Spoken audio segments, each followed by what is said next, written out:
Hello, मी आज तुमच्याबरोबर बेरीज कॅफे इन जर्मनीचा एक्सपिरियन्स शेअर करणार आहे. तुम्ही पाहू शकता इथे green house and open fields दोन्ही आहेत, जिथे तुम्ही अशा fresh blueberries, strawberries, blackberries, raspberries अशा डिफरंट काइंड्स ऑफ बेरीज पिक करू शकता. अशा बेरीज अँड फ्रूट्सच्या ऑप्शन्स बरोबरच तुम्हाला इथे फ्रेशली ग्रोन व्हेजिटेबल्स पिक करायचाही ऑप्शन्स मिळतो, जसे की झुकिनी, पोटॅटोज, कुकुंबर, कॅरेट्स अशा डिफरंट काइंड्स ऑफ व्हेजिटेबल्सही अवेलेबल आहेत. जसेही जर्मनीत समर स्टार्ट होतो तसे इथले लोक प्रेफर करतात की अशा ओपन फील्ड्समध्ये जाऊन freshly grown vegetables and fruits pick करायचा.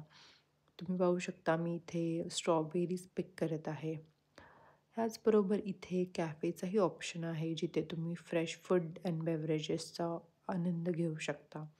आम्ही तिथे coffee with chocolate cake, pizza and French fries घेतले होते. तसेच इथे किड्ससाठी एक सेपरेट एरिया आहे. इथे ते फुल डे एन्जॉय करू शकतात. They can play with other kids. So yes, basically you can have a great trip with your friends and family. So yes, that's it about the Bailey's Cafe in Germany. Thank you so much, guys. Please subscribe to my channel.